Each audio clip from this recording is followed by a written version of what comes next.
Bonsoir, chers amis. C'est avec grand plaisir que nous vous retrouvons aujourd'hui dans ce qui est en passe de devenir une véritable tradition. Et comme de toutes les traditions, les fréquenter, c'est se régénérer, c'est se ressourcer. Et pour se ressourcer, quand on est dans le domaine de l'action intellectuelle, il n'y a rien de mieux que de brasser des idées.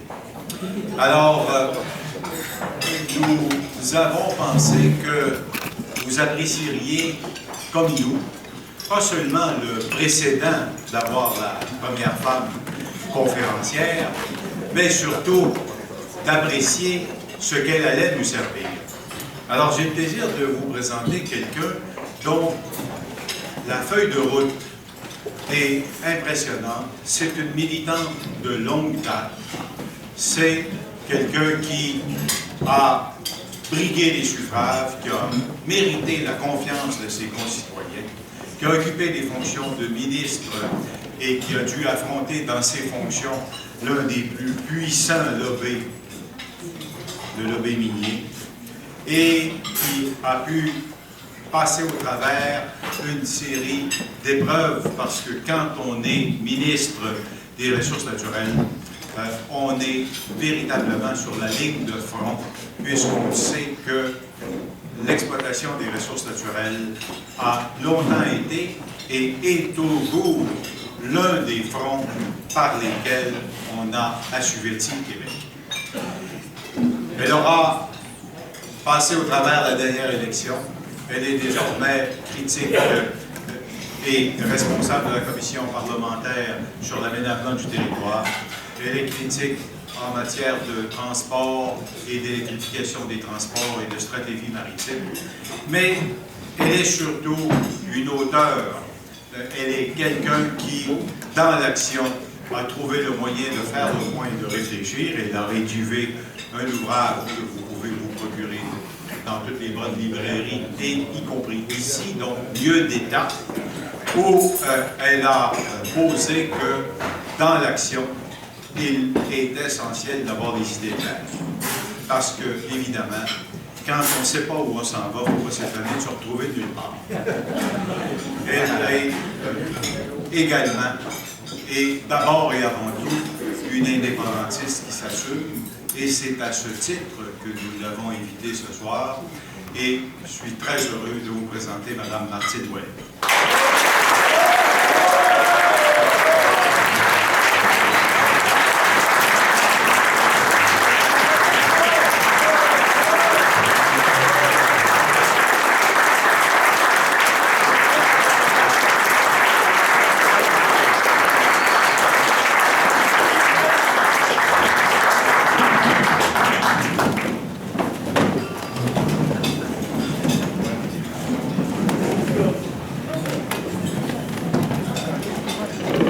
Bon, si vous me permettez.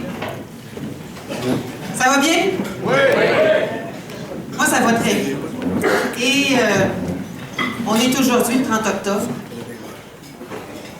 Il y a 20 ans. Moi, je peux vous dire que j'y ai cru pendant une demi-heure. Pendant une demi-heure, j'étais tellement fière qu'on se fasse confiance collectivement parce qu'on est capable. Un travail extraordinaire de rassemblement s'était fait à l'époque, vous vous rappelez, l'ensemble des comités du oui. On voit ici des pancartes qui nous rappellent des beaux souvenirs. Et je vous dis bien des beaux souvenirs. Je pense qu'il faut être fier de ce qu'on a réalisé en 1995. En fait, il faut se le dire, on l'avait. Les fédéralistes ont triché. Mais on l'avait. Et ça, c'est tout un travail qui a été réalisé par M. Parizeau. Et je veux lui rendre honneur. Moi, j'ai commencé à faire de la politique en 86-87. Et je peux vous dire que j'ai deux mentors en politique. Le premier mentor, c'est M. Parizeau. Et toute son équipe, parce qu'il n'était pas seul. les Jean Royer, Hubert Thibault, Pierre Boileau, pour ceux qui étaient là à l'époque et qui l'accompagnaient un peu partout, et tous les autres. Et M. Parizeau, si on a eu le résultat qu'on a eu en 1995, c'est parce qu'il l'a travaillé. Moi, je me rappelle, en 87, en 88, 23 députés du Parti québécois. Et on sortait de l'Affirmation nationale. Et M. Parizeau est revenu au Parti québécois. Et il a parlé d'indépendance, mais il n'a pas fait qu'en parler. Il l'a préparé. Il l'a préparé dans tous ses aspects. Il a rassemblé. Et c'est tout un travail qui nous a menés à une victoire où on s'est fait tricher. Deuxième mentor, vous ne serez pas surpris, j'ai eu l'occasion de la rencontrer juste une fois, c'est Gro Harlem Brundtland, l'ancienne présidente de la Norvège qui aurait écrit le rapport Brundtland qui est à la base du développement durable. Et je veux vous dire ça parce que l'indépendance est encore plus d'actualité aujourd'hui. De ne pas réaliser l'indépendance, c'est du recul, décision après décision, qui nous coûte très cher. Et je pense que c'est important de le démontrer. Les exemples, vous les connaissez, mais on va quand même s'en dire quelques-uns. Je vous parlerai en particulier des 33 milliards pour les navires de guerre. Le gouvernement canadien a décidé d'investir à Halifax puis à Vancouver. Ces 33 milliards-là sont rendus aujourd'hui 100 milliards selon le vérificateur général du Canada. Rien pour le chantier maritime de la Lévis à Lévis. C'est le plus grand chantier maritime du Canada et il a eu zéro de ce 100 milliards-là. C'est le chantier maritime qui a reçu les plus grands prix en Amérique du Nord l'année passée et il a reçu zéro de ce 100 milliards-là.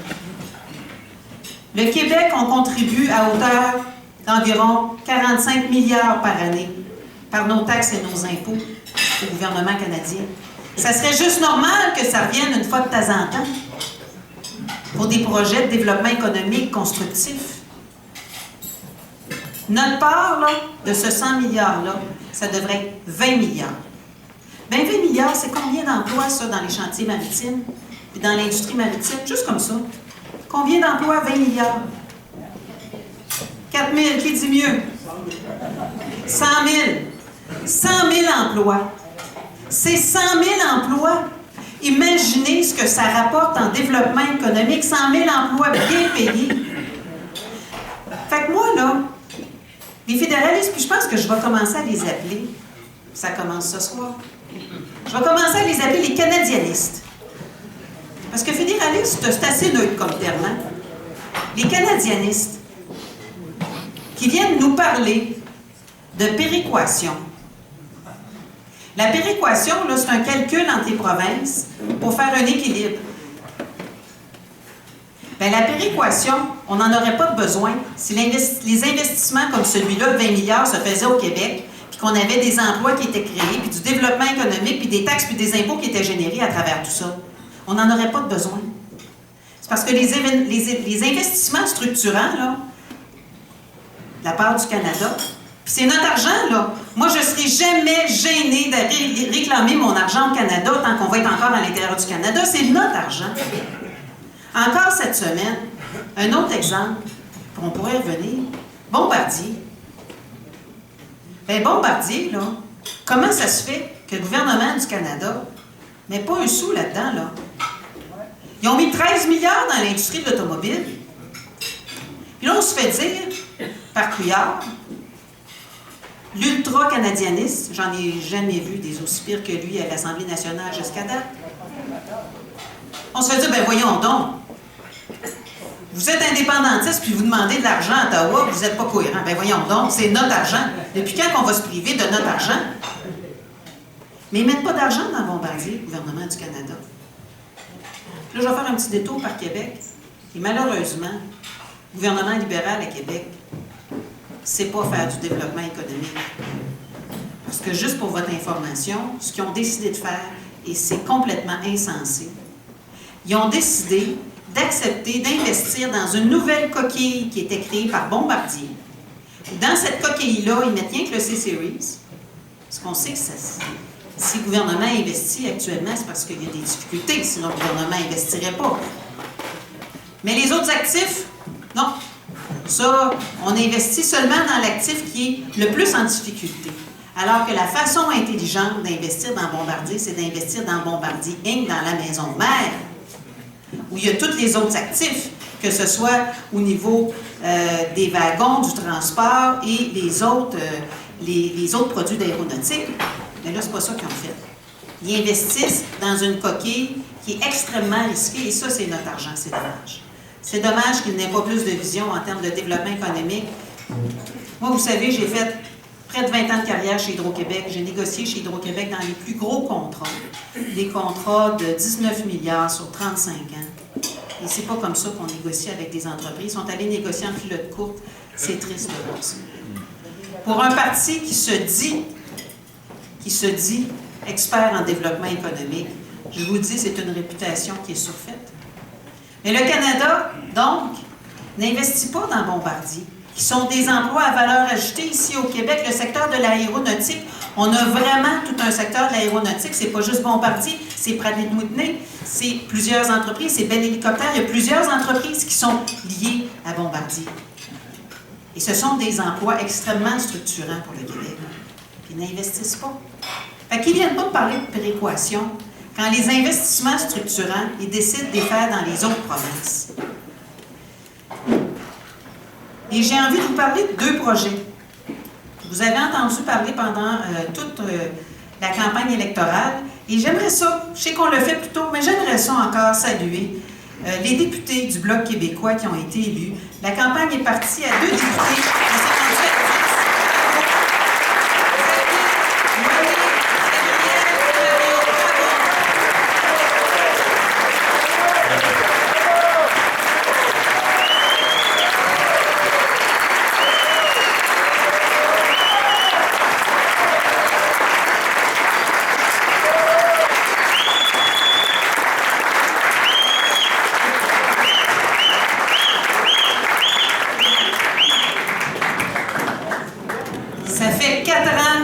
Que le Québec ne fait pas entendre sa voix à Ottawa, et là, ça va changer. Je suis bien contente, parce qu'à 10 députés, là, je peux vous dire que ça fait une moyenne différente. Je ne sais pas si vous vous rappelez, à l'époque, le Parti québécois, avec 6 députés, à quel point il se faisait entendre.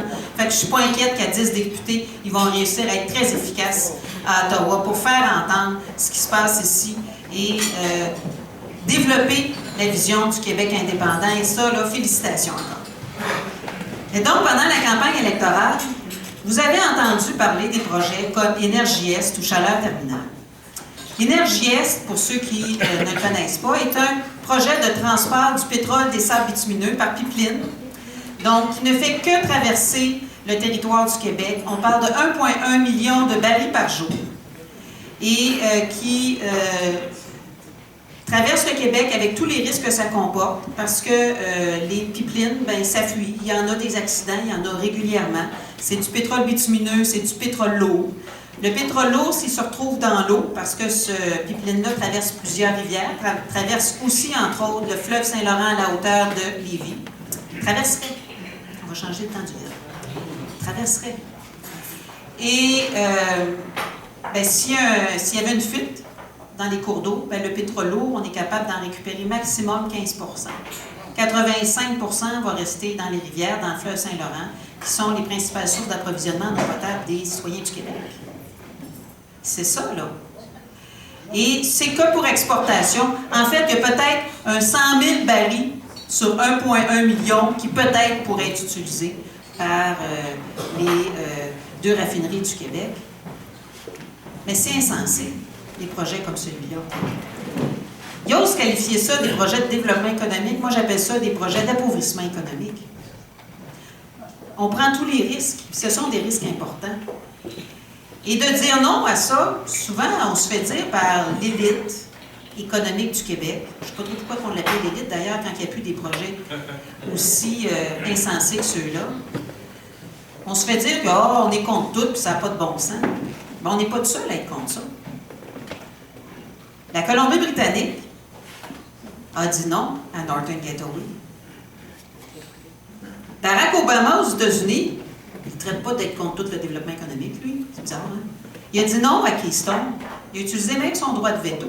Il a fait faire toutes les analyses au niveau des gaz à effet de serre, ce que l'Office national de l'énergie de Calgary refuse de faire. Ils l'ont fait aux États-Unis. D'ailleurs, c'est le même résultat, là. On le sait. C'est un des plus gros pollueurs.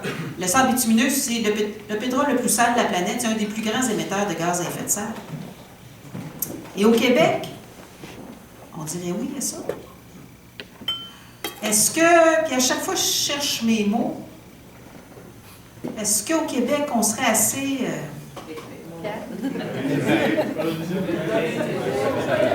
bonasse? Hein? Pour être les seuls à accepter ça, ça passe pas par l'ouest, ça passe pas par le sud, bien ça passera pas par l'est non plus. Et on est capable, je vous le dis, le mouvement citoyen, il y a une force citoyenne qu'on sous-estime. Moi, j'ai eu l'occasion de travailler avec cette force citoyenne-là à de nombreuses occasions. La première fois, c'était du côté de l'eau. Je ne sais pas si vous vous rappelez, à une certaine époque, on a voulu, excluant la personne qui parle, privatiser l'eau à Montréal. Et à ce moment-là, moi, j'étais au Parti québécois. J'étais dans les instances du Parti québécois, l'exécutif national. Et j'ai travaillé à l'interne du parti, mais avec des gens de la société civile. Il faut se rappeler, c'était même un gouvernement du Parti québécois, malheureusement, qui avait cette mauvaise idée-là. Mais on a réussi à les faire changer d'idée. Et c'est l'action citoyenne qui a fait la différence. La même chose pour les gaz de schiste. L'action citoyenne a réussi à bloquer les gazières. La même chose pour le port à Kakuna. L'action citoyenne a réussi à bloquer le port à Kakuna. La même chose pour le conservatoire de Rimouski. L'action citoyenne a réussi à maintenir ouvert le conservatoire de Rimouski. Mais moi, je vous dis que l'action citoyenne, appuyée par le Parti québécois, appuyée par le Bloc québécois, va réussir à bloquer les choses.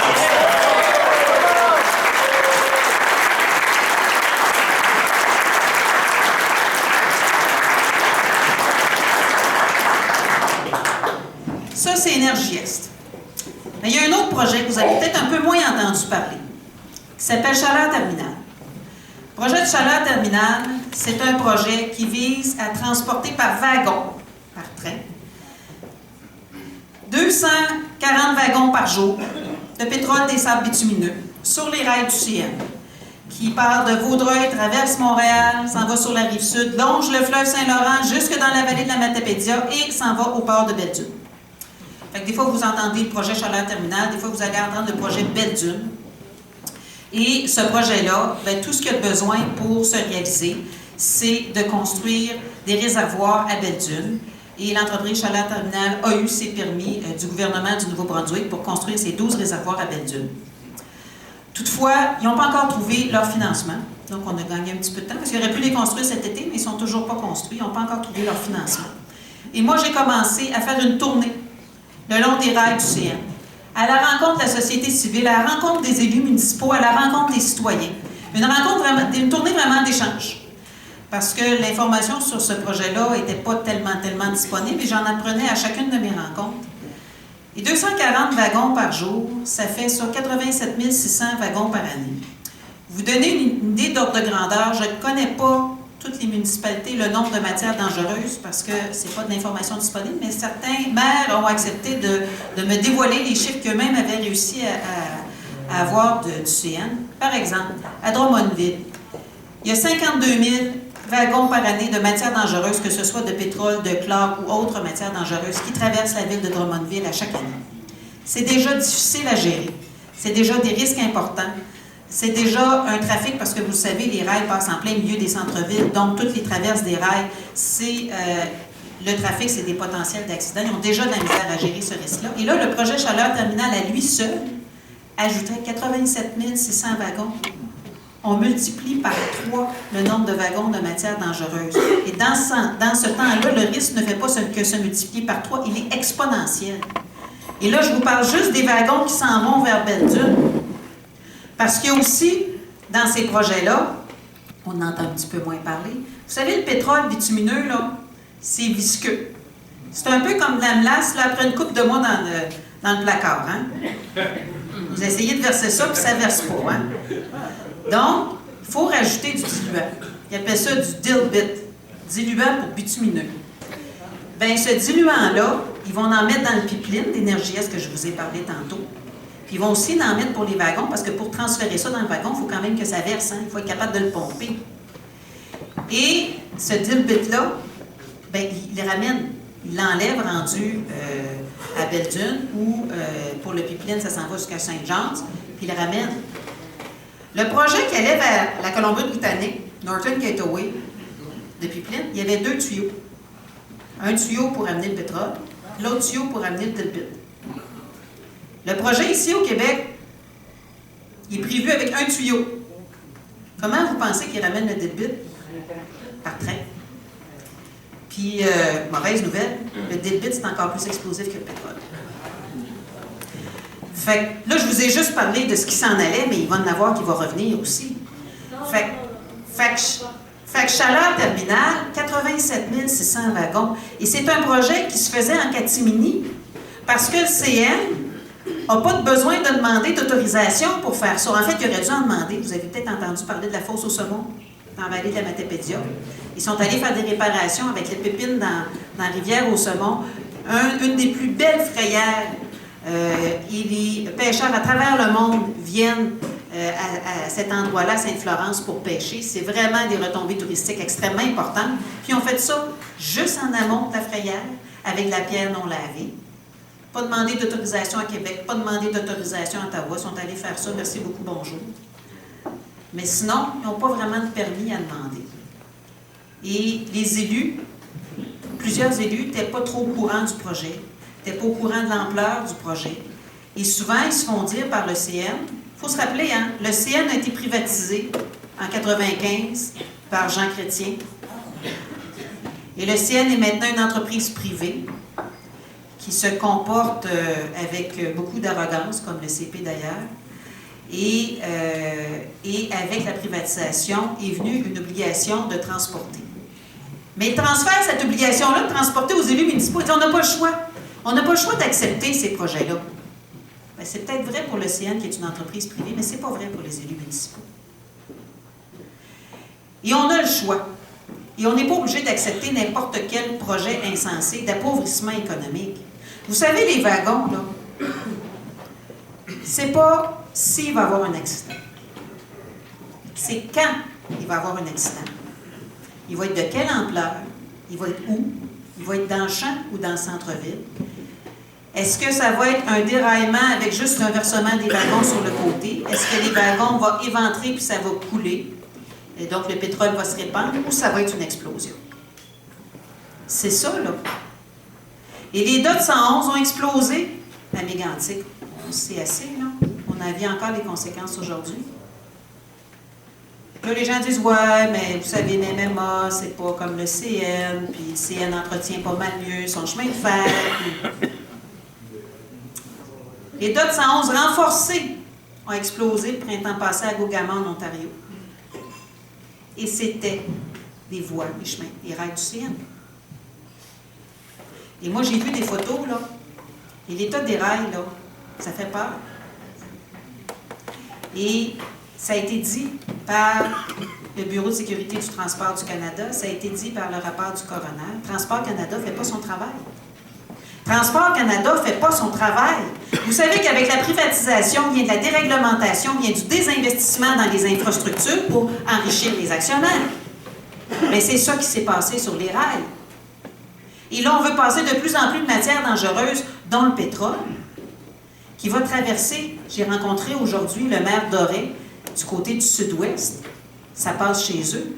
Et il me disait, là, les résidences dans ce coin-là, là, si tu sors tout ton corps, là, puis tu tends le bras, là, à certaines places, tu peux te toucher le wagon. Tellement c'est proche. En plein centre-ville, puis c'est pas juste à Montréal, c'est aussi à Saint-Lambert, à Longueuil, Mont-Saint-Hilaire, Saint-Bruno, Saint-Hyacinthe, Drummondville, Saint-Apollinaire, Lévis, Rimouski, Amqui, toutes des villes que j'ai rencontrées. Mais il y a de la mobilisation. Il y a de la mobilisation, il y a des résolutions municipales qui ont été votées. Ça a commencé avec Amqui, avec Rimouski, avec Saint-Hyacinthe, et cette semaine, c'est Montréal, en fait le sud-ouest, avait adopté une résolution au début octobre et cette semaine, ils ont réussi à la faire passer à la Ville de Montréal pour exiger un BAP. Parce qu'on peut s'en créer des rapports de force si on veut. Même si c'est de juridiction du Canada, là, ça ne nous empêche pas de s'en occuper. De toute façon, un jour, on va s'en occuper au complet. On peut bien commencer à s'en occuper tout de suite.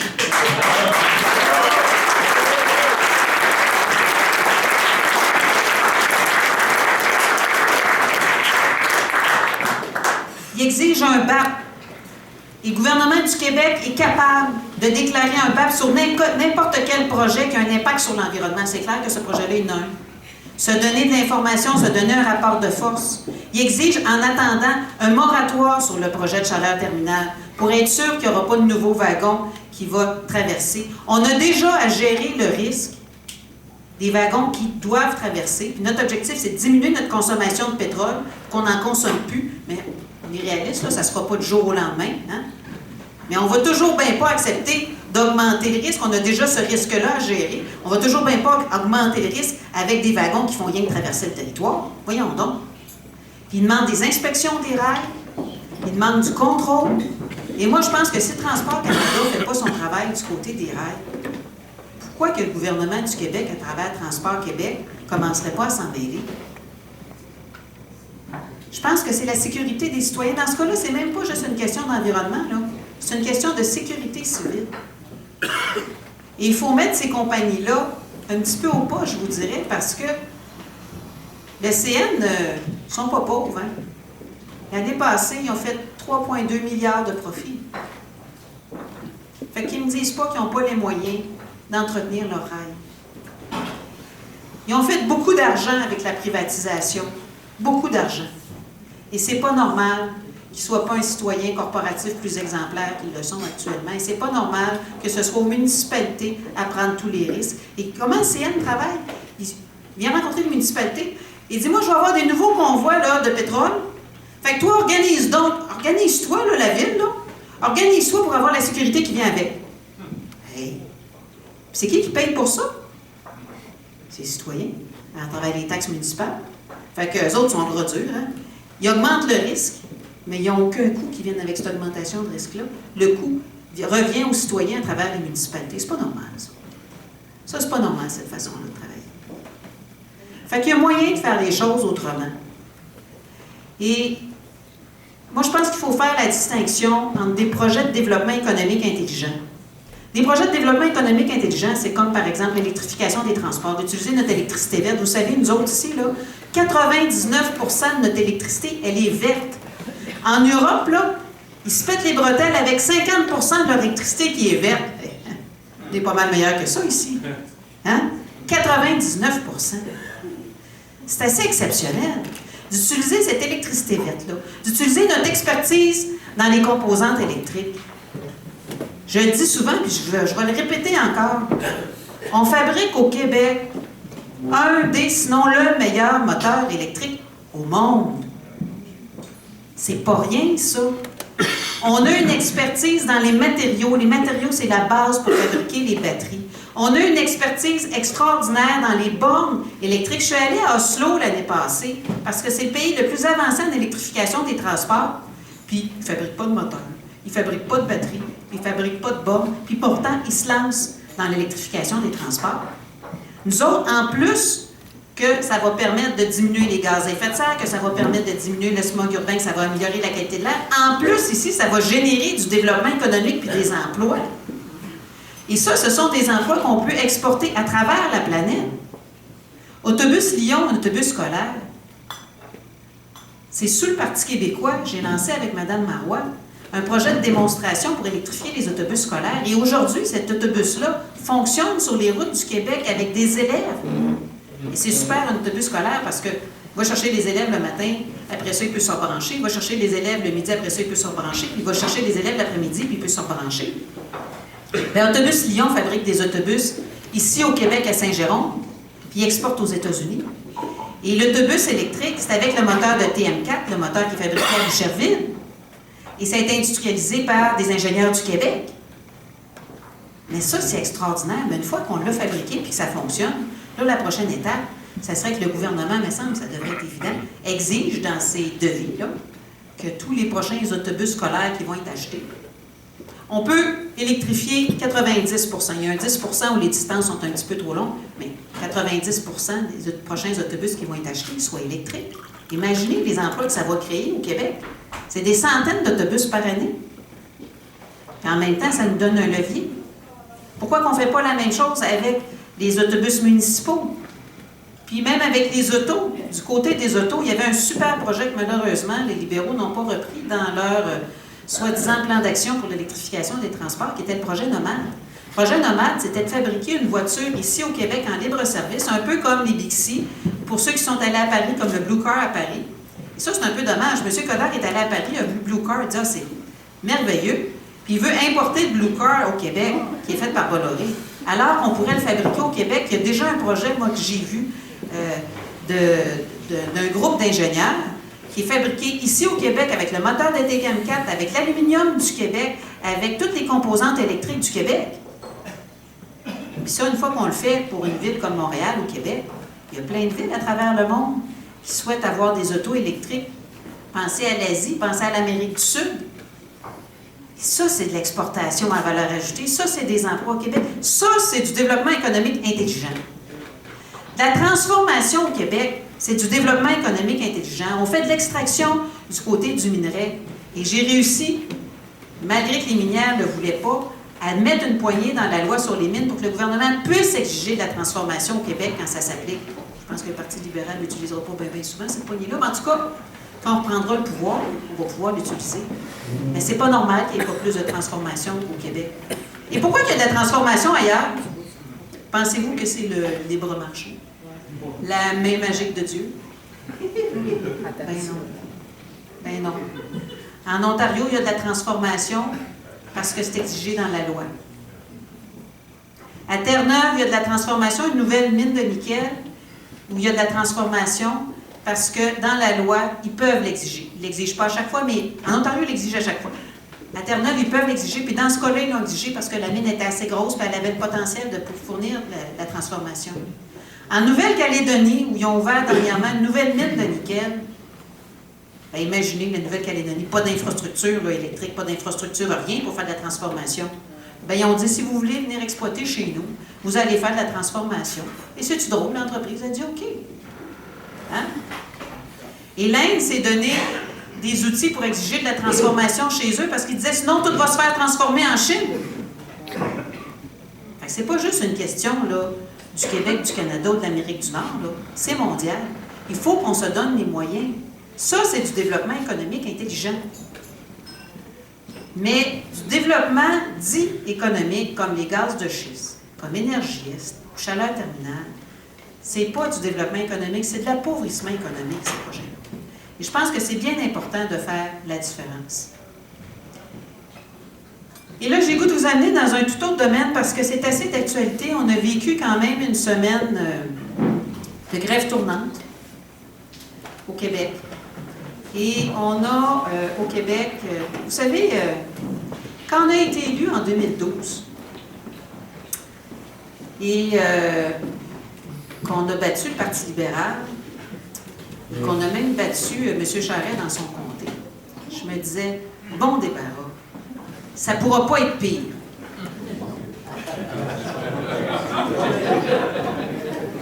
Des fois, ça arrive qu'on se trompe. Hein? Bien, M. Couillard, je peux vous dire que c'est pire. Plus de privatisation, beaucoup moins de gêne et beaucoup plus canadianiste. J'ai jamais vu un premier ministre, j'appelle même plus ça à genoux, là. Il est rendu total couché, là, carpette. Et c'est dangereux. C'est dangereux parce que M. Charest avait déjà commencé la privatisation par ses PPP. J'appelle ça, moi, de la privatisation par PPP. Je ne sais pas si vous vous en rappelez, là, mais CHSLD, moi, à côté de chez nous, là, il y avait le premier CHSLD en PPP. Une catastrophe, là. Les enfants, les personnes âgées qui étaient là venaient me voir, puis les soins qui sont donnés, puis le roulement de personnel parce que le salaire n'avait pas de bon sens, puis tout ça. Je veux dire, c'est la seule fois où j'ai de la misère à poser ma question à l'Assemblée nationale, c'est sur ce dossier-là. J'avais la voix qui cassait. j'étais incapable de répéter les mauvais traitements qui étaient reçus par les patients du CHSLD. Les PPP dans les haltes routières, ça a été décrié par le vérificateur général. Et là, que zoom, puis chum, corruption, porteur, puis toute la patente. Hein? Puis même le pont de la 25, qui est présenté comme un succès, bien, regardez ça, comment ça a été fait, là. Bien, ils doivent assurer la fluidité sur le pont de la 25. Puis ça coûte quand même, là, c'est 16 piastres aller-retour, hein, utiliser ce pont-là. Pas rien, cela, là, 16 piastres aller-retour. Puis là, bien, pour assurer la fluidité, parce qu'il y a pas mal de monde qui l'emprunte, bien, regardez bien la joke, ils augmentent le tarif. Ils font encore plus d'argent. Ils font cet argent-là sur le dos des utilisateurs de la 25. C'est pas normal qu'on accepte ça. Fait que M. Charest a commencé, mais M. Couillard, il va encore plus loin, là. En fait, il continue la privatisation des services de la petite enfance en favorisant les garderies privées. Hein, avec M. Charest, vous vous rappelez, il donnait des permis à des abatteurs bovins, des permis de garderie. Fort, ça. Puis on sait que les CPE, c'est le meilleur modèle. Et là, je veux rendre hommage à Camille Bouchard, qui est mon prédécesseur dans le comté à Saint-Hubert. C'est lui le père des CPE. Et les CPE, ça a été démontré, là, c'est une mesure sociale qui est aussi du développement économique. Ça a permis à 70 000 femmes d'aller sur le marché du travail. Ça a augmenté le PIB du Québec. C'est pas rien, ça, là. Mais il est en train de vouloir privatiser ça. Il est en train de privatiser le réseau de la santé à travers les frais accessoires, les buanderies. Il est en train de couper les collations dans les CPE, de couper l'aide aux devoirs dans nos écoles, de couper tous les spécialistes, orthopédagogues, orthophonistes dans nos écoles. Je vous le dis, là, c'est une horreur. Et je ne l'invente pas, il nous le dit, c'est dans les galets à l'Assemblée nationale au Salon Bleu. M. Couillard, il veut faire du Québec une province comme les autres. Ça, là, cette petite phrase-là, elle a une grande implication. C'est quoi qui nous distingue des autres provinces en particulier? C'est le modèle québécois. Le modèle québécois, on ne l'appelle pas pour un rien québécois, on l'appelle québécois parce que c'est différent. Et ça a été construit dans les années 60, dans les années 70, par des gens comme Jacques Parizeau, par René Lévesque avec la nationalisation de l'électricité, Jean Lesage, Gérin Lajoie, par Castonguay. On s'est donné un État fort. Il n'est pas parfait, mais on s'est donné un État fort qui n'arrête pas d'être dénigré. Et moi, je trouve ça dommage qu'on accepte ce dénigrement-là de l'État et qu'on veuille couper l'expertise. Vous savez, l'expertise, l'État, là, toutes les coupures qui ont été faites, ça nous coûte très cher. Et je vous donne juste un exemple. Du côté du ministère des Transports, ils ont coupé les ingénieurs. Hein, au ministère des Transports, vous savez ça, on entend ça dans la commission Charbonneau. Ce qui fait en sorte que, quand un projet est réalisé, avant ça, c'était des employés de l'État qui préparaient les appels d'offres. Maintenant, c'est la firme, disons A. Après ça, la firme B qui réalise le projet. Ça, c'est normal sur la réalisation de la construction. L'État ne peut pas avoir des changements d'employés comme ça à chaque projet de construction. Fait que la firme B construit, mettons un viaduc. Et avant ça, c'était des employés de l'État qui faisaient le suivi. Maintenant, c'est la firme C. Ça, c'est pour le premier viaduc. Mais pour le deuxième viaduc, change de rôle. Hein? La firme C prépare l'appel d'offres, la firme A fait le travail, puis la firme B fait le suivi. Bien, ça donne ce qu'on a trouvé dans la commission Charbonneau. Et ça a été démontré à Montréal, en termes de coûts, et là, je reviens à l'économie. En termes de coûts, il avait mis en place à Montréal un meilleur suivi puis des meilleurs appels d'offres, et c'est 30 % qui ont réussi à économiser. Mais si je prends ce 30 % là et je l'applique sur ce que le gouvernement du Québec a investi dans les infrastructures en construction, c'est 10 milliards par année. Bien, 30 % de 10 milliards, ça fait combien? 3 milliards. Bien, 3 milliards, ça commence à être pas mal d'argent. Fait que l'expertise de l'État, là, c'est essentiel. Et là, avec tout ce qui est en train de se passer avec les négociations avec le secteur public, où on veut diminuer les conditions de travail des enseignants, des enseignantes, où on veut couper au niveau du pouvoir d'achat des fonctionnaires de l'État avec les propositions du Parti libéral, ça n'a pas de bon sens. Ça n'a pas de bon sens parce que ça nous coûte cher. Et moi, je pense qu'il faut valoriser l'expertise de l'État. Et là, vous allez me voir venir. Et c'est pour ça que j'ai écrit le livre Mieux d'État. C'est pas moins d'État qu'il nous faut, c'est mieux d'État. Oui, on veut moins de bureaucratie. Je peux vous le dire, pour avoir été ministre des Ressources naturelles, il n'y a pas un fonctionnaire qui aime ça remplir de la paperasse qui reste à peine. Personne ne dit. Mais on a besoin de plus d'expertise, puis plus d'agilité. Et ça, c'est important parce que c'est notre force. L'État, c'est l'outil citoyen. C'est une grande force au Québec, puis il faut arrêter de le dénigrer.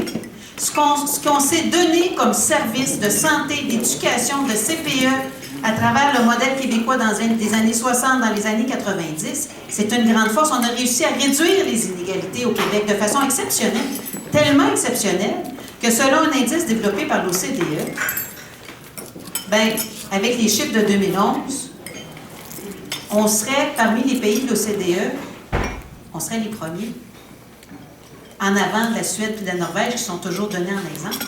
C'est peut-être qu'en quelque part, ça ne fonctionne pas si mal que ça, ce modèle québécois-là. Puis oui, on peut l'améliorer, il y a des choses à améliorer. Mais c'est pas en jetant le bébé avec l'eau du bain qu'on va l'améliorer, puis c'est pas en privatisant. En privatisant, on va augmenter les inégalités. Donc, ce qui est en train de se passer avec la négociation avec le secteur public est extrêmement important. Et moi, je pense qu'il va falloir travailler avec les syndicats. Les syndicats aussi qui sont trop souvent dénigrés. Moi, je ne vous dirai pas que les syndicats sont parfaits, comme je ne vous dirai pas que le Parti québécois est parfait non plus. Hein? On s'entend, là? Mais les syndicats, c'est la plus grande force de redistribution de la richesse après le gouvernement. Il faut se le dire. C'est les syndicats qui ont réussi à avoir des meilleures conditions de travail, à avoir des meilleurs salaires. C'est les syndicats qui ont créé la classe moyenne. Et la classe moyenne, c'est le moteur du développement économique dans toute société développée. Fait que ce qui est en train de se passer là actuellement, c'est important. Et moi, je pense qu'il faut revenir à la valorisation de l'État. Il faut revenir à la valorisation de l'expertise dans l'État du Québec. Je pense que c'est vraiment essentiel. Et je peux vous dire que quand M. Couillard dit « Moi, je veux faire du Québec une province comme les autres », bien, qu'est-ce qu'il faut qu'il fasse pour faire du Québec une province comme les autres? Il faut qu'il coupe la tête du modèle québécois. Et ça, c'est de nous affaiblir collectivement. Et ça lui permet d'atteindre son objectif, de nous enlever les moyens pour réaliser l'indépendance du Québec. Parce qu'un État fort, c'est à partir de cet État-là qu'on va s'appuyer pour réaliser l'indépendance du Québec, c'est certain. Et c'est donc très pervers ce qui est en train de se passer actuellement à Québec. Et comme je vous dis, j'ai jamais vu un premier ministre aussi canadianiste que M. Couillard, qui ne demande rien et qui renvoie toujours au gouvernement du Canada. Vous l'avez entendu. Il est même prêt à transférer au Canada la perception des impôts. OK? Et savez-vous qui a nommé dernièrement au Conseil d'administration de Revenu Québec? Madame Courchaine. Bien, Madame Courchaine, là, c'est elle qui est à la base du scandale des garderies. Madame Courchaine était dans l'équipe de Vaillancourt à Laval. Non, mais là, ça n'a pas de bon sens ce qui est en train de se passer. Et moi, je pense qu'on a 3 ans devant nous. On a 3 ans pour travailler ensemble, pour débarquer ce gouvernement-là en 2018 et réaliser l'indépendance.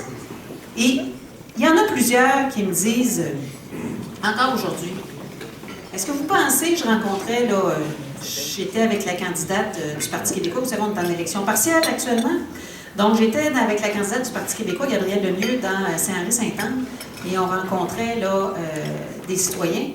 Ils me disaient, ben, pensez-vous vraiment que le Québec, on est capable, puis on est assez fort économiquement pour être indépendant? Non, mais Bien du monde se pose cette question-là. Puis il faut avoir des réponses à ces questions-là. Bien, le Québec indépendant, on serait, selon l'indice économique du PIB par habitant, on serait 27e sur la planète. Pas pire, 27e. Mais pour le fun, c'est qui est 26? 26, c'est la Grande-Bretagne. 28, c'est la Nouvelle-Zélande. Avez-vous déjà entendu quelqu'un sur la planète, vous, dire que la Grande-Bretagne n'était pas suffisamment forte économiquement pour être indépendante?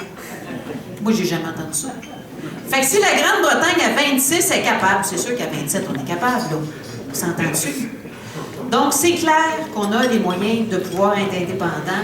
On a une expertise extraordinaire et l'État, le modèle québécois, on gère beaucoup de compétences au Québec. Avec tout ce qu'on gère déjà au Québec, c'est sûr que d'aller gérer les relations internationales, ça va être juste un plaisir. On se le dit-tu? Moi, j'ai été en Corée du Sud. Comme ministre des Ressources naturelles, j'allais au Congrès mondial de l'énergie.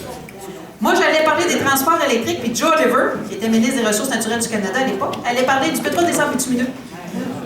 Pas pareil pantoute, hein? Et moi, je travaillais avec nos petites ressources des délégations du Québec, et on essayait de prendre des rendez-vous avec des entreprises, par exemple, comme LG, pour l'électrification des transports. Imaginez-vous ce que faisait l'ambassade du Canada.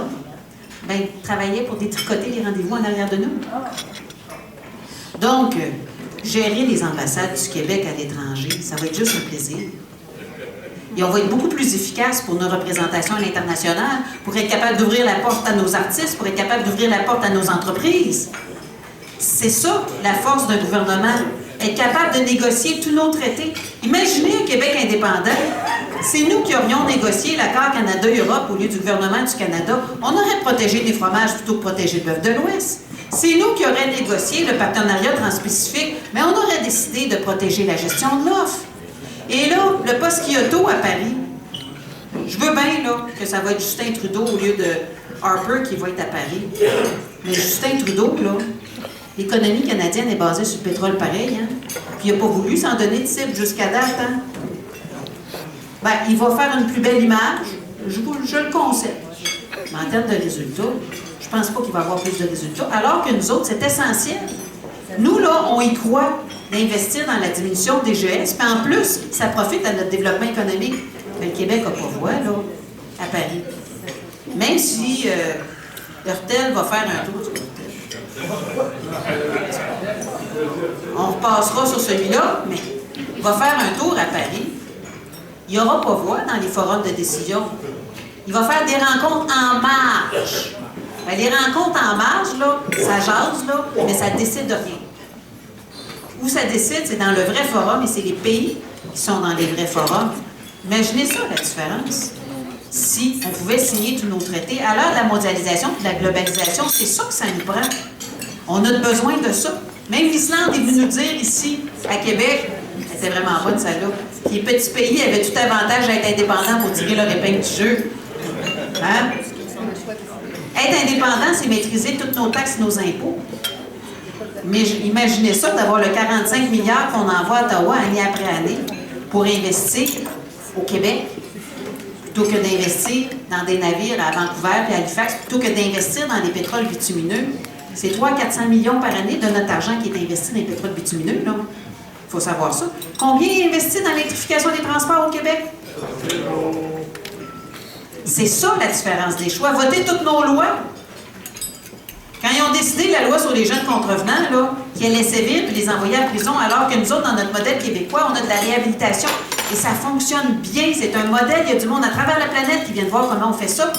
Nous autres, on se dit à cet âge-là, on les enverra toujours bien pas en prison, qui est la meilleure école du crime. On va leur donner une chance de sciabilité. Puis ça marche dans bien des cas. Eux autres, ils veulent les envoyer en prison, puis ils ont voté la loi, puis il va falloir qu'on paye pour les prisons. C'est fou, ça. Fait que moi, je vous dis, décision après décision, de rester à l'intérieur du Canada, ça nous fait mal, ça nous coûte cher. Fait qu'il faut qu'on s'organise, qu'on se documente, il faut qu'on convainque. Et moi, je suis convaincue que c'est possible. Je l'ai vécu, cette montée-là, avec M. Parizeau. Et vous savez, l'appui à l'indépendance, malgré tout ce qu'on en entend dans les journaux, s'est maintenu à 40%, malgré qu'on n'en ait pas tellement parlé depuis 20 ans. Fait qu'imaginez si on commence à en parler, imaginez si on commence à se mobiliser. Moi, je suis allée en Écosse au référendum. Et en Écosse, ils ont augmenté, pendant l'année de campagne référendaire, de 15% l'appui à l'indépendance.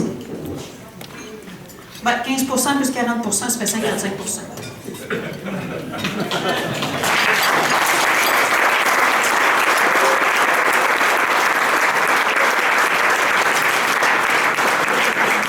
Et quand on dit que les jeunes ne sont pas indépendantistes, ben là, on a peut-être une petite part de responsabilité, on n'en a peut-être pas assez parlé.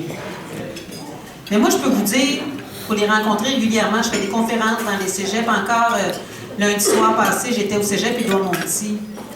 Et ils sont très politisés. Il ne faut pas les sous-estimer. Ils sont très politisés, mais c'est sûr qu'ils ne sont pas politisés comme les jeunes des années 70 ou comme les jeunes des années 90. Eux autres, leur terrain de jeu, c'est la planète. C'est pas juste le Québec. C'est vraiment la planète. Mais quand on leur pose la question, avez-vous le goût de vous projeter sur la planète, que ce soit en coopération internationale, que ce soit pour les entreprises, que ce soit... Avez-vous le goût de vous projeter sur la planète à partir du tremplin du pays du Québec ou à partir du tremplin du pays du Canada? Ça vient assez vite. Ils préfèrent se projeter sur la planète à partir du tremplin du pays du Québec. Mais c'est sûr que le lien qu'on a à faire, c'est bien le fun, l'international, mais pour agir sur l'international, ça nous prend des outils. Et cet outil-là, c'est l'État du Québec. Ils sont des fois un petit peu éloignés de l'État du Québec. Mais avec le printemps étudiant, moi, j'ai été vraiment... j'en revenais pas. Et j'espère que tous ceux qui ont dit que les jeunes n'étaient pas politisés et ne savaient pas se mobiliser, maintenant, ils ont compris que c'était pas vrai. Parce que le nombre de mobilisations qu'il y a eu, là, puis à vitesse que ça se faisait avec maintenant les réseaux sociaux, c'est assez extraordinaire, les réseaux sociaux. Il y a du mauvais, mais il y a vraiment du bon aussi là-dedans. C'est extraordinaire, là. Et pour ceux qui diraient, oui, mais il y a eu de la casse, une minute, là. Il y a eu moins de casse de dizaines de manifestations au printemps étudiant qu'une seule manifestation de la Coupe Stanley. Fait qu'il faut quand même un petit peu relativiser.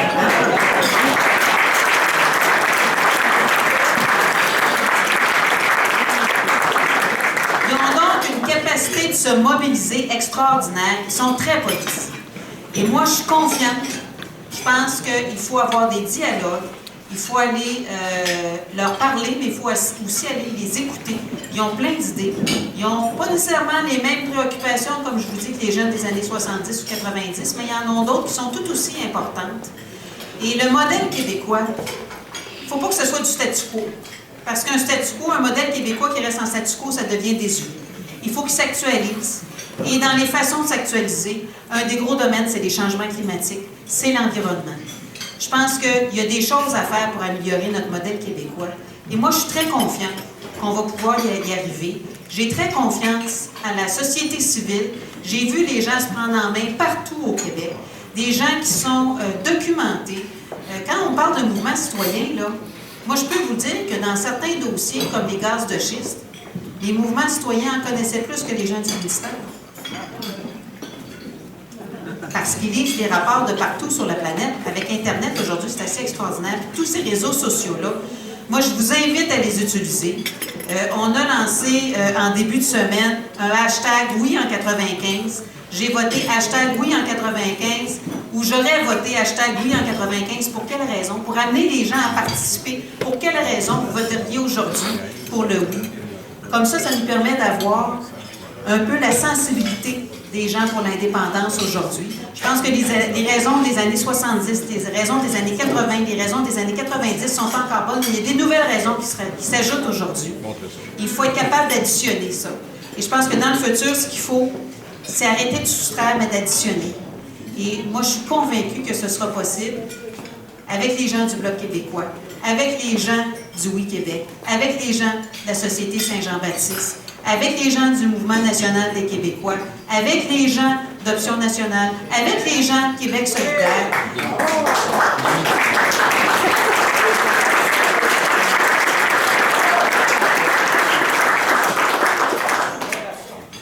Et j'ai confiance c'est la confiance qui sera partagée, qui fera toute la différence. Et on est capable.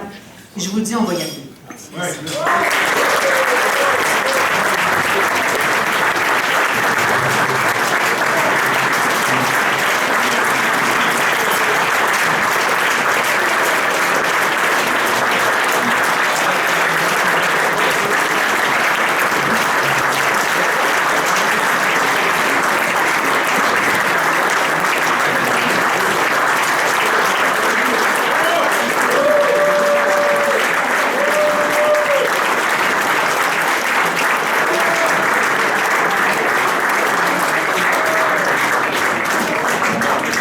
Merci infiniment, Martine Ouellette. Alors, c'est maintenant la période des questions. Et je serai l'arbitre. On me dit qu'il y a 2 micros juste après l'allée centrale ou dans l'allée centrale, n'est-ce pas? Vous pouvez aller poser vos questions. On demande des questions courtes, claires et pas de récit autobiographique. Ça, c'était moi qui avais ce privilège-là. Donc, je serai stricte. Voilà.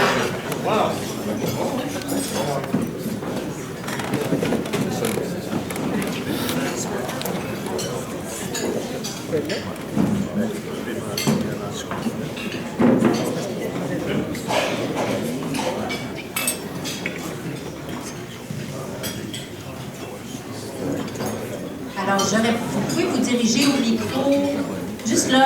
Je suis myope puis je le vois, donc, au milieu de la salle. Est-ce que moi, qui fais partie du staff de service, je peux vous poser une question au nom de ma génération? Absolument. Ça a été particulièrement inspirant de vous entendre ce soir. On a été des milliers à manifester, pratiquement toutes les semaines, le plus possible, même quand ça n'avait pas énormément de sens parce qu'on se faisait tirer, on se faisait dire qu'on était des enfants gâtés, qu'on savait rien, qu'on n'avait pas de place finalement.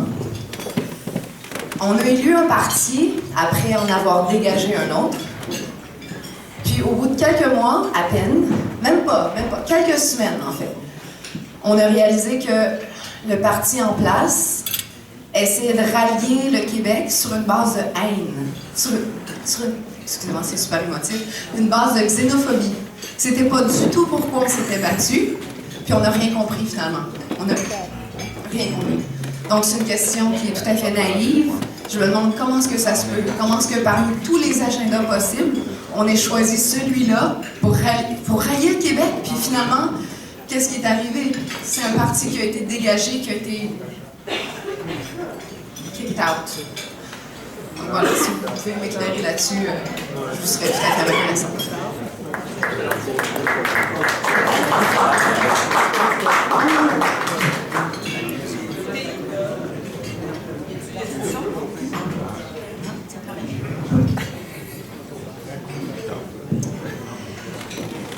Écoutez, je pense que le règne du Parti québécois, on a eu 18 mois. On a fait beaucoup de choses. Je pense qu'il ne faut pas réduire les 18 mois du Parti québécois au seul objet de la charte. Moi, comme ministre des Ressources naturelles, j'ai fermé la centrale nucléaire Gentilly, j'ai lancé l'électrification des transports, on a fermé les mini-barrages qui étaient de la privatisation en douce d'Hydro-Québec, on a redressé, fait le ménage dans l'éolien. On a fait beaucoup de choses. C'est sûr que du côté, là, tu me parlais de la charte, là. Du côté de la charte, je pense que ça a été fait, je vous dis de bonne foi. C'est une question de laïcité. Et la laïcité de l'État au Québec, on s'est donné cette valeur-là. On a décidé, lors de la Révolution tranquille, de sortir la religion des écoles, de sortir la religion des hôpitaux. Et il y a une volonté en quelque part que ça ne revienne pas par la porte d'en arrière. C'est quoi la meilleure façon pour y arriver? C'est effectivement un sujet extrêmement sensible. Et à un moment donné, il y a des perceptions qui se dégagent, je vous dirais, amplifiées par des adversaires aussi. il faut se le dire, il y a un jeu qui s'est fait là-dessus, amplifié par des adversaires qui sont très rapides sur la gâchette à nous traiter de toutes sortes de noms alors qu'eux-mêmes font pire. Mais malheureusement, ces adversaires-là ont quand même des outils de communication, j'oserais même dire de propagande, qui sont très puissants. Et il faut être conscient de ça pour réussir à avoir un message qui ne donne pas la perception que vous nous avez apportée ce soir, mais qui nous permet quand même d'atteindre des objectifs de laïcité. Et donc, c'est un grand défi. Et je pense qu'on a tous pris la leçon le 7 avril 2014. Et il faudra trouver une meilleure façon de travailler ce dossier-là dans l'avenir.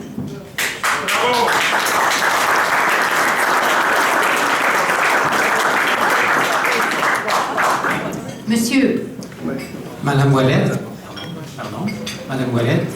pourriez-vous nous dire pourquoi l'Alberta n'a pas obtenu un droit de passage pour son pipeline jusqu'à la Colombie-Britannique et jusqu'au Pacifique, et pourquoi le Québec ne semble pas capable de jouer le même jeu et de se priver de tous les inconvénients que l'on connaît du passage de ce pipeline? Oui, ben en fait, la Colombie-Britannique, le refus a été initié par les Premières Nations de la Colombie-Britannique, mais avec l'appui du gouvernement de la Colombie-Britannique. Le gouvernement de la Colombie-Britannique demandait dans un premier temps des redevances. Après ça, il s'est fait dire par Ottawa qu'il n'y avait pas le droit de demander des redevances parce que les ressources naturelles n'étaient pas sur le territoire. Donc, on demandait des montants de compensation. Et quand j'ai rencontré le ministre de l'Énergie de la Colombie-Britannique lors d'une rencontre, je lui ai demandé... est-ce que, en anglais, là, are we talking about millions or thousands of millions? Est-ce qu'on parle de quelques millions ou de centaines de millions de dollars? Et c'était clairement des centaines de millions de dollars. Et ils ont décidé de ne pas aller de l'avant. Et c'est sûr que le gouvernement du Québec, on s'entend. C'est une juridiction fédérale. Donc, la meilleure façon de pouvoir refuser ce genre de projet-là, c'est d'être indépendant. Okay? Toutefois, comme gouvernement provincial, et je sais qu'on n'aime pas personne ce mot-là, mais on n'est encore rien qu'une province, il faut juste être conscient qu'on n'est pas encore un pays. Parce qu'il y a des gens, des fois, qui pensent que comme on l'a tellement dit qu'on est déjà un pays. Non, non, on n'est pas encore un pays. Comme gouvernement provincial, il y a quand même des pouvoirs parce que le pipeline n'est pas construit. Il y a plein d'autorisations qui doivent être demandées, plein de certificats d'autorisation d'environnement qui doivent être demandés, du dézonage agricole qui doivent être demandés. Et donc, le gouvernement du Québec a une série de poignées pour refuser ce projet-là, s'il voulait se tenir debout. Mais je vous l'ai dit, M. Couillard, il n'est même pas à genoux, il est total à plat ventré. Donc, vous savez, l'Ontario, l'Office national de l'Ontario, pas celle du Canada, là, celle de l'Ontario, a fait une analyse de ce projet-là. Et son rapport est public, est disponible, et en gros, ce qu'il dit, c'est que les conséquences sont trop importantes pour ce que ça rapporte pour l'Ontario. Ouais, c'est le même pipeline au Québec, là. Hein? Et le Québec avait dit qu'il ferait un BAP sur ce projet-là, il n'est toujours pas lancé. Donc, le Québec ne s'est pas donné un rapport de force pour être capable de négocier avec le fédéral. Mais le Québec est capable de dire non à ce projet-là. Mais ça serait mieux si on était indépendant, parce que là, on ne peut pas dire non à l'ensemble du projet, il faut dire non à chacune des poignées. Merci. Nous allons prendre une question. Le deuxième micro derrière. C'est moi? C'est vous. Excellent. Quelqu'un. Pouvez-vous vous présenter? Parce que je ne vois pas super bien. Avec grand plaisir. Miguel Tremblay, j'ai été candidat pour Option nationale en 2012 et en 2014. Je suis le porte-parole, j'étais le porte-parole pour ce qui était l'environnement pour Option nationale. Nous sommes des alliés objectifs. En 2012, Pauline Marois proposait à Option nationale de se saborder comme option pour rejoindre le Parti québécois. On n'en est plus là. Pierre-Carl Pellado parle de convergence, de coalition. À ce propos, j'ai deux questions pour vous. La première question, c'est quels sont, selon vous, les axes où les partis indépendantistes, soit Option nationale, Québec solidaire et le Parti québécois, peuvent, au niveau des programmes, se rejoindre? d'une part. Et ma seconde question, c'est quelles sont les concessions concrètes que le Parti québécois est prêt à faire pour faire de la place aux autres partis politiques indépendantistes? Écoutez, moi, je vous dirais, je pense qu'il faut se respecter. Chaque parti a son programme, mais là où je pense qu'il n'y a pas de négociation à faire, c'est sur l'indépendance. Et lorsqu'on décidera collectivement, quand je dis le on, c'est pas le Parti québécois, c'est l'ensemble du Québec, d'aller de l'avant avec un référendum sur l'indépendance pour réaliser l'indépendance du Québec, je pense pas que ça peut être conditionnel à quoi que ce soit. Je pense pas qu'on peut commencer à négocier, je vais aller sur l'indépendance si telle mesure sociale, si telle mesure environnementale, si telle mesure économique. Je disais souvent, pendant la course à chefferie, il y a des gens qui veulent régler tous les problèmes économiques avant de faire l'indépendance. Entendez, peut-être déficit zéro. Il y a des gens qui veulent régler tous les problèmes sociaux avant de faire l'indépendance. Des fois, je trouve que Québec solidaire ressemble un petit peu à ça. Mais moi, je pense que pour régler les problèmes économiques, pour régler les problèmes sociaux, ça nous prend l'indépendance. Moi, je le vois dans ce sens-là. Et l'indépendance, c'est un outil. C'est aussi une finalité, mais c'est aussi un outil de développement social.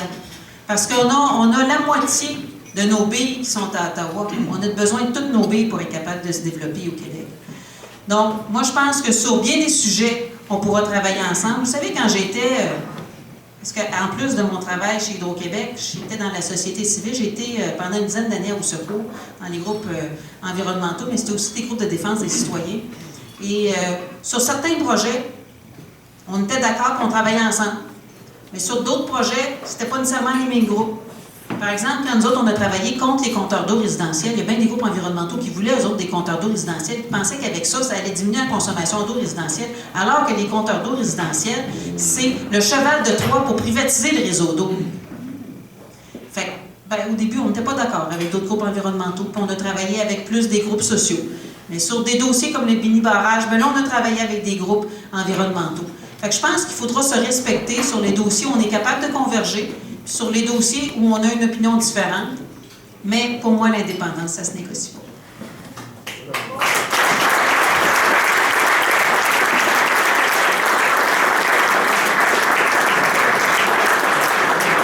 Monsieur? Laurent Desbois. Pour moi, c'est simple. C'est un pays que je veux. Pas de conditions. Madame Ouellette, félicitations. Vous faites un beau travail. Il y a une notion qui veut que les chemins de fer, c'est de juridiction fédérale. C'est faux, dans beaucoup de cas. Ce qui est fédéral et dans la Constitution, c'est le transport interprovincial. Donc, si un camion se promène de Gatineau à Ottawa pour traverser le pont, c'est fédéral. S'il se promène à l'intérieur du Québec, c'est provincial. C'est la même chose pour les chemins de fer. Si, comme nos deux grands chemins de fer, CP et CN que tu as nommés, vont d'un océan à l'autre, c'est fédéral, ils traversent beaucoup de provinces. Mais CP, qui a vendu beaucoup de leur chemin de fer, entre autres de Gatineau jusqu'à Québec, est entièrement à l'intérieur du Québec, donc de juridiction provinciale. Ma question maintenant, dans le fameux chemin de fer qui va emmener le pétrole, est-ce qu'il y a des petits bouts qui ont été sous-traités ou vendus à des compagnies privées qui sont exclusivement au Québec? Si oui, c'est de juridiction provinciale et c'est notre ministère du Transport du Québec qui devrait avoir la juridiction. Bravo! Vous avez raison, mais à ma connaissance, non, ça passe tout sur le rail du CN. C'est pour ça que ça passe CN et non CP alors. Le micro derrière. Merci. Alors, je m'appelle Charles Courtois. Ma question est d'ordre pratique, mais auparavant, j'aimerais quand même souligner que la laïcité, c'est quand même tout, sauf la haine. Ça serait quand même une énorme confusion.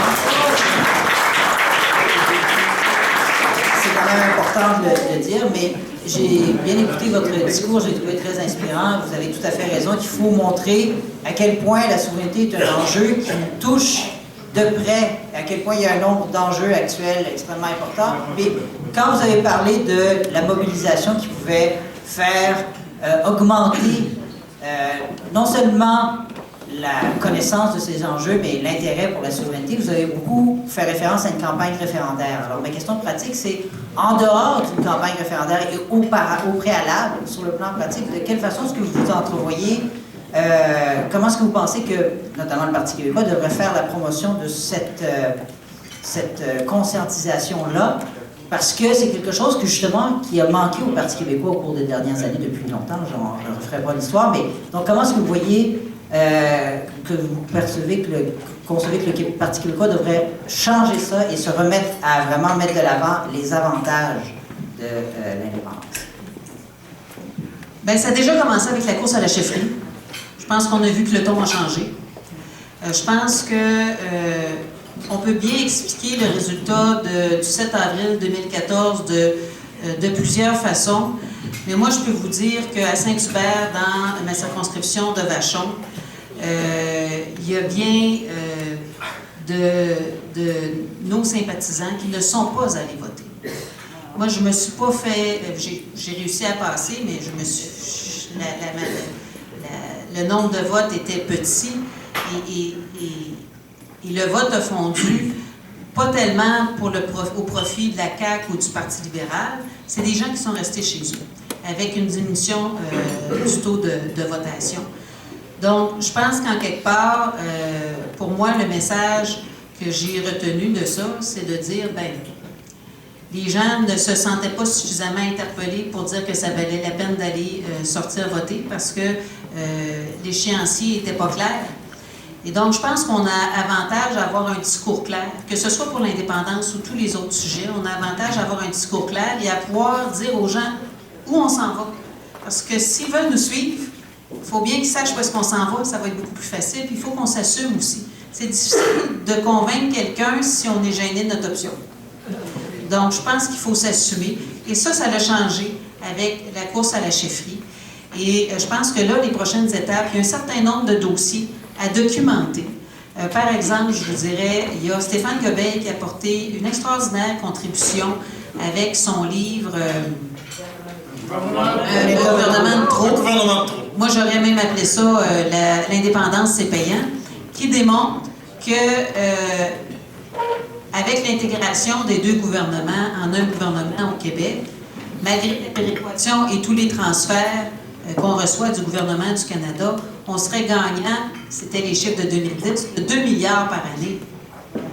Bien ça, moi je vous le dis, quand je faisais mon porte-à-porte à Saint-Hubert, j'ai beaucoup de caquistes à Saint-Hubert. Hein, c'est des couronnes, hein? Couronne nord, couronne sud. Et là, il me parlait d'indépendance. Ouais, mais l'indépendance, c'est-tu payant, puis ça va nous coûter de l'argent. Puis je leur expliquais le raisonnement de Stéphane Gobeil, mais il dit que j'aurais besoin de chiffres comme ça. Ça me convainc. Moi, avec ça, je vais être d'accord si je sais que c'est payant.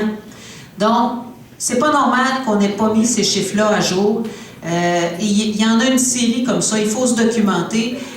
Bon, le transport ferroviaire, on a commencé à le faire. Je pense qu'on commence à avoir une certaine documentation. Au niveau des télécommunications, il faudra le faire. On discutait justement tantôt à la table. Pourquoi que dès maintenant, parce que là, on va décider d'être indépendant, ben là, il va falloir tout gérer. Hein? Ben, ça serait le fun d'avoir quelques affaires de prête. Par exemple, pourquoi qu'on n'écrit pas dès maintenant un code criminel du Québec? Hein? Puis que ce code-là, ben, quand on est élu au gouvernement, ben, on le donne tout de suite. Pour l'appliquer, il faut être indépendant, mais on le donne tout de suite aux fonctionnaires qui l'analysent, puis comment ils peuvent l'améliorer, pour que le jour où on se dit oui, il est prêt, puis puisse être mis en application. Parce qu'on ne veut pas avoir des trous. Hein? Fait que ça, il faut préparer cette vision-là de comment on va gérer la transition, puis pour avoir une bonne gestion de la transition, puis qu'elle se fasse le plus en douceur possible, puis c'est ça qu'on veut, bien, il faut avoir une coupe de morceaux de prêt. Et il y en a qu'on est capable d'identifier maintenant, et je suis certaine que avec la société civile, on en a des experts qui sont prêts à travailler à ça, des gens qui sont dans les universités, des gens... Et pourquoi on ne le ferait pas maintenant? Et je suis certaine que ce n'est pas juste une question d'argent, parce qu'il y a bien des gens qui seraient prêts à faire ça à l'intérieur de leurs travaux universitaires. Donc, il faut utiliser toute cette force-là qu'on a pour préparer des morceaux comme ça dès maintenant. Et j'espère que c'est ce qui se fera à à travers et le Parti québécois et le futur là, Institut sur l'indépendance. Bravo.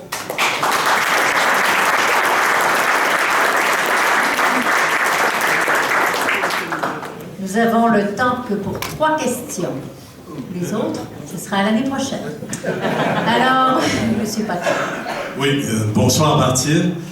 Merci de ton exposé. Ça m'a beaucoup stimulé, beaucoup impressionné. On sent ta maîtrise des dossiers, on sent ta passion aussi pour l'indépendance.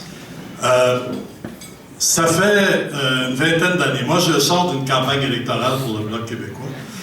Et il y a la moitié des indépendantistes qui ont voté pour des partis fédéralistes. C'est quand même grave.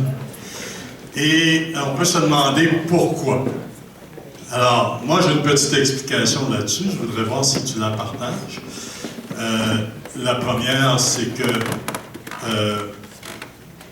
en 1998, en 2003, en 2007, en 2006, en 2012 et en 2014, on a fait des campagnes électorales au Québec au moment où les gens écoutent sur autre chose que l'indépendance.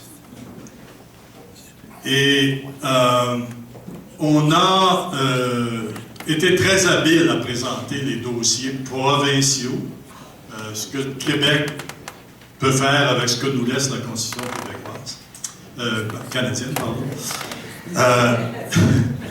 J'espère qu'il y en aura une bientôt. Et ce que j'ai senti pendant cette campagne du Bloc québécois, c'est que les gens se disaient, c'est tellement lointain. Et pas seulement là, mais dans notre travail aux Organisations unies pour l'indépendance, dans les centrales syndicales, dans les mouvements écologistes, partout, c'est tellement loin de l'indépendance qu'on va s'occuper de l'immédiat. C'est beaucoup trop loin. Et il y a la moitié des indépendantistes qui ont dit ben, l'important maintenant, c'est de se débarrasser de Stephen Harper. Puis, réglons ça, là, parce que l'indépendance, c'est très loin. On n'a pas à s'exprimer comme indépendantiste.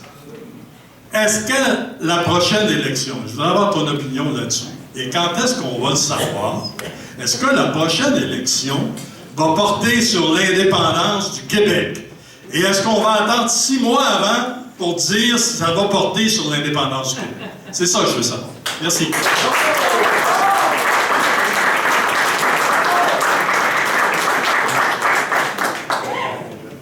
Écoutez, je pense que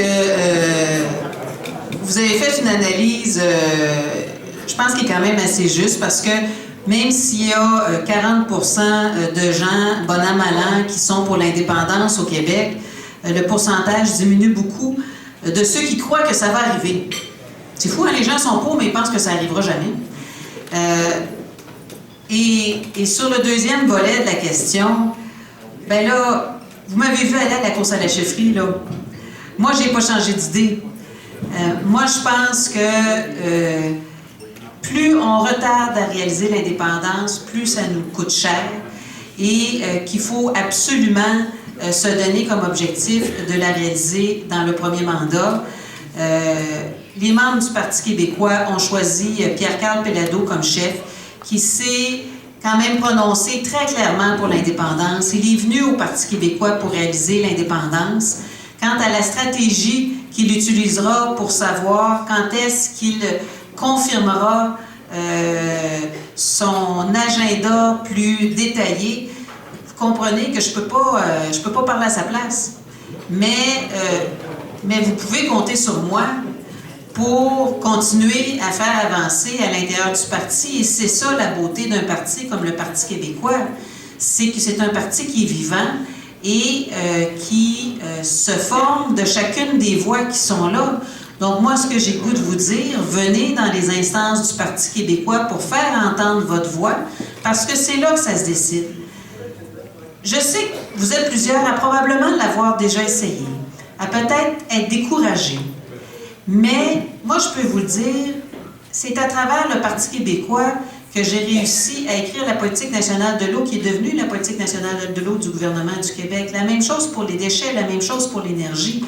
Donc, Mais pour que... Puis ça, c'est comme la démocratie, c'est comme le vote aux élections. Pour que ça fasse une différence, il faut qu'on s'implique et il faut avoir un poids. Et c'est ça la différence au Parti québécois. Et moi, j'ai le goût de vous dire, investissez les structures du Parti québécois. Parce que ça va se décider dans les conseils nationaux, ça va se décider dans le Congrès national. Et je peux vous dire que déjà, l'attitude de ce qu'on appelle, pour les initiés, là, la permanence, le national, a changé beaucoup. Beaucoup plus d'ouverture, beaucoup plus de latitude d'initiative au niveau local et régional. Et la volonté, elle est là et elle est très claire. Et moi, je le sens. Je le sens, là, il y a une différence depuis 2010. Et j'espérais ça beaucoup parce que la façon dont j'ai appris à faire de la politique sous M. Parizeau, je vous dirais, de 86-87 à 95, et ce qui est devenu le parti après 95, très différent. Et moi, je crois que la recette gagnante, c'est celle de la force de ses membres. Et c'est la recette de 87 à 95. Mais pour ça, il faut que vous investissiez les structures du Parti québécois. Et moi, je pense que la volonté de réaliser l'indépendance, elle est là. Mais après ça, des fois, on s'en fâche peut-être un petit peu les pieds dans les fleurs du tapis sur les stratégies, les tactiques, puis quand est-ce qu'on dit, qu'on ne dit pas. Moi, je crois au discours clair, au discours transparent. Je pense que c'est la seule façon de pouvoir convaincre, de pouvoir rallier, de pouvoir donner une direction. Mais vous savez que le Parti québécois, depuis 1995, n'a jamais tenu un discours comme ça lors des élections. Hein? Et ça fait 20 ans. Donc, c'est un changement de paradigme. Et je pense qu'on fera ce changement de paradigme-là, mais c'est un changement de paradigme.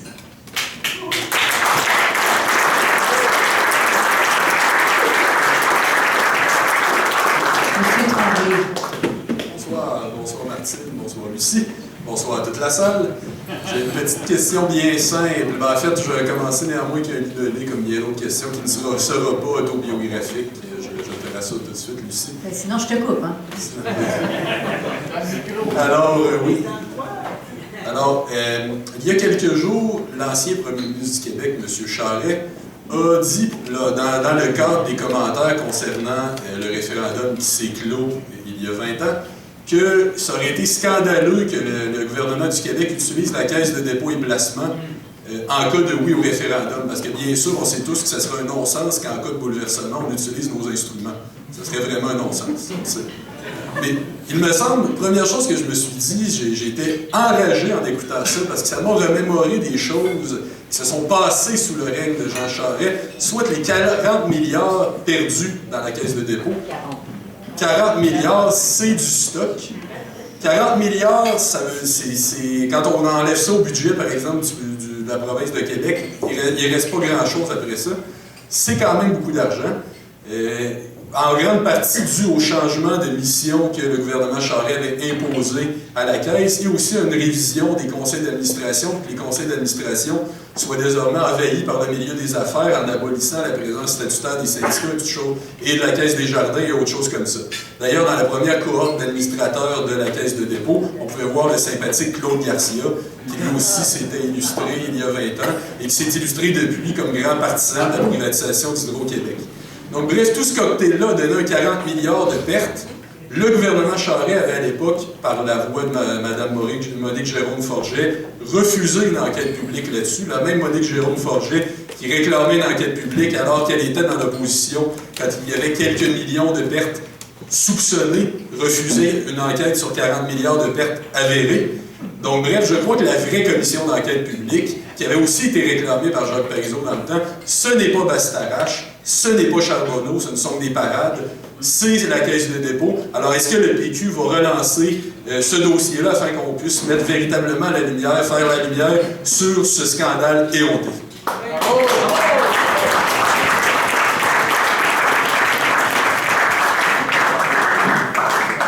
Beaucoup de choses dans la même question. Je vous dirais, pour moi, un Québec indépendant va utiliser toutes ses institutions pour assurer sa stabilité et assurer son développement économique. Et il n'y a aucune gêne à ça. Et il n'y a aucune raison qu'on n'utilise pas la Caisse de dépôt et de placement, qu'on n'utilise pas Hydro-Québec. Et je trouve qu'effectivement, M. Charest est très mal placé pour parler d'utilisation de la Caisse de dépôt et de placement. Il y a le 40 milliards, mais il y a aussi, vous savez, la Caisse de dépôt et de placement a fait beaucoup d'investissements dans le pétrole. Hein? Oui. Et vous savez, qui est plutôt libéral, qui a aussi beaucoup d'actifs dans le pétrole? Donc, je pense qu'il est bien mal placé pour parler d'utilisation de la Caisse de dépôt et de placement. Moi, je pense que nos institutions, on doit les utiliser dans un intérêt collectif et surtout pas, comme souvent, trop souvent, le fait le Parti libéral dans le cas d'intérêt privé.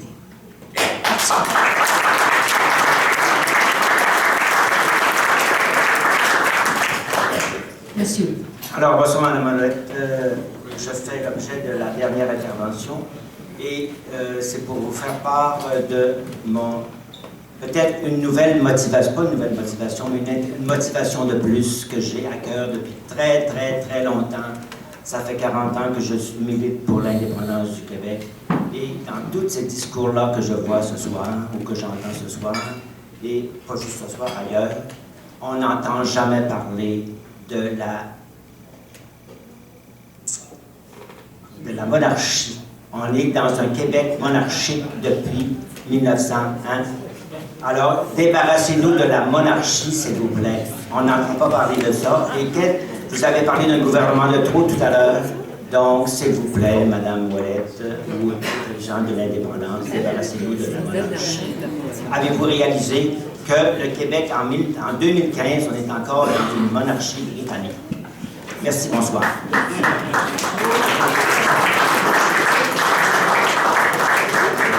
Bien, on est d'accord. Puis vous savez, on préfère de loin Alfred Pellan au tableau de la reine.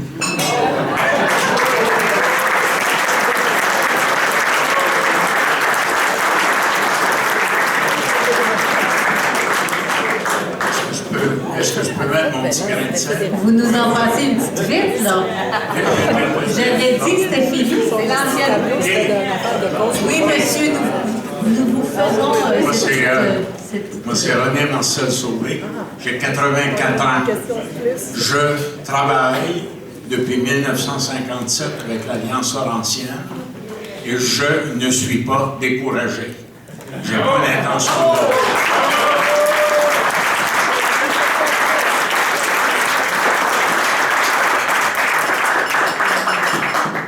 La menace, je m'en suis occupé comme officier de l'armée. C'est moi qui ai bloqué l'armée de l'intérieur à partir de 1971. Et j'ai encouragé mes collègues à en faire autant. Je n'ai pas peur et je vous incite à ne pas avoir peur de la menace qui viendrait d'Ottawa. Nous sommes en route, nous n'allons pas reculer. Ce qui me surprend, c'est que je ne sais pas, un toxon comme Philippe Couillard se soit fait élire. Et en plus de ça, le monde est régressé vers le fédéralisme. Alors que les autres provinces, et je connais le Canada anglais, les autres provinces sont en train de se soulever contre Ottawa. L'Ontario n'accepte plus Ottawa. Il faut se mettre ça dans le crâne. La Saskatchewan n'accepte plus Ottawa, ni la Nouvelle-Écosse. Et nous autres, qu'est-ce qu'on fait? On se met à plat ventre. C'est pas le temps. On continue. Vous faites bien, Mme Ouellette. Continuez. Merci, monsieur.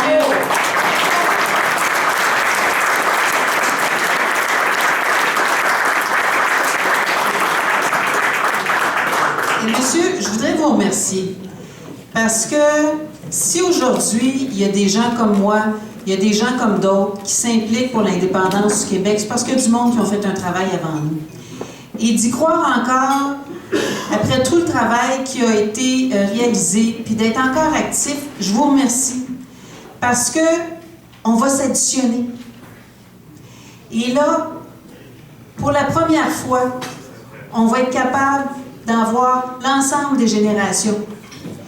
Et moi, c'est ce qui m'encourage, parce qu'il était une certaine époque où on disait, ben les personnes âgées, on n'est pas capable de les convaincre, puis ça, c'est le vote libéral, puis c'est le vote fédéraliste. Mais aujourd'hui, c'est plus le cas. Ça a changé. Et je pense que là, il en tient qu'à nous, à convaincre les nouvelles générations. Et moi, je pense que c'est possible de le faire. Et là, on va être capable d'additionner les différentes générations. Et c'est ça qui va faire notre force la prochaine fois.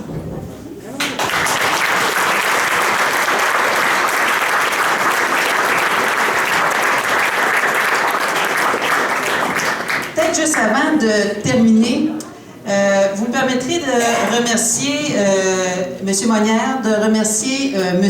Laplante, de remercier aussi Lucie et d'être très fière d'avoir été votre invité ce soir quand j'ai eu la demande cet été. C'est avec grand bonheur que j'ai accepté. Puis j'oserais vous dire, mon Dieu, que ça vous a pris du temps avant d'inviter une femme. Donc, il était temps. Merci.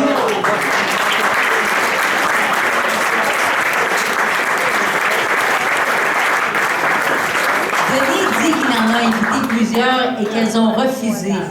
C'est inacceptable. C'est parce que vous faisiez de l'intimidation avant ça. Maintenant, c'est notre tour. Alors, écoutez, la glace est brisée et la voie est ouverte maintenant et elle a été bien ouverte. Merci beaucoup. Nous savions que Martine Ouellette avait une idée certaine de l'avenir. Elle nous a montré ce soir qu'elle avait de l'avenir dans les idées. Et ça, c'est important.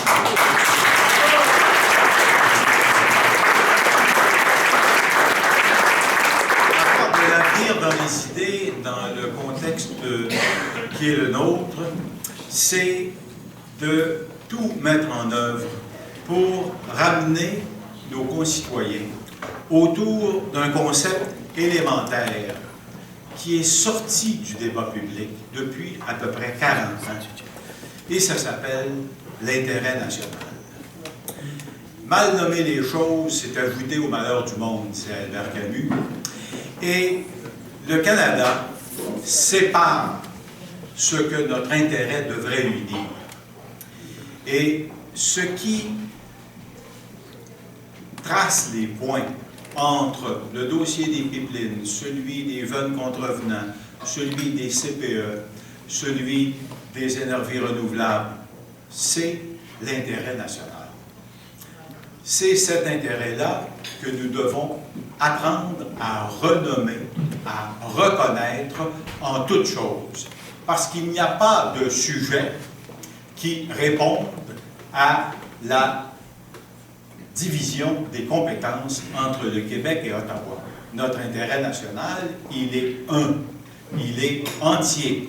Et ce que le régime sépare, nous, militants indépendantistes, devons le réunifier. Et c'est le travail, et je vous assure qu'ils ne se sont pas consultés, du moins pas à notre connaissance, c'est le travail de terrain que Guy Rousseau a pointé dans son exposé tantôt. Pour être capable d'amener nos concitoyens à être conséquents, à être cohérents, il faut leur faire prendre conscience que, en toute chose, notre intérêt ne peut être servi que par nous-mêmes et par nos institutions. C'est particulièrement difficile par les temps qui courent, puisque, effectivement, nous avons un gouvernement pour qui la notion d'intérêt national, non seulement n'est pas pertinente, mais elle est à combattre. Le véritable projet de société que les Québécois sont en train de servir, c'est celui de notre dénationalisation, c'est celui de notre normalisation canadienne. Le débat sur les frais de scolarité, c'est la même chose que le débat sur le pipeline. C'est la liquidation de notre intérêt propre et de l'expression de cet intérêt-là dans nos choix de société. Non, mais que diable avons-nous pensé à nous imaginer que c'était sérieux de débattre que nos frais de scolarité devaient être comparables à ceux de la Saskatchewan ou de la Nouvelle-Écosse? C'est une aberration totale. mais nous nous y sommes engouffrés, précisément parce que notre débat public n'est plus structuré sur la notion d'intérêt national, mais sur celle de la moyenne canadienne. La moyenne canadienne, c'est essentiellement le baromètre qui mesure et qui nous indique là où nous nous sommes fait flouer et là où nous nous ferons flouer. Et il faut réapprendre à décoder en toute chose en quoi le régime nous oblige à une pensée oblique, nous empêche, nous fait dévier de ce qui devrait être la claire conscience de notre situation. Qu'il s'avère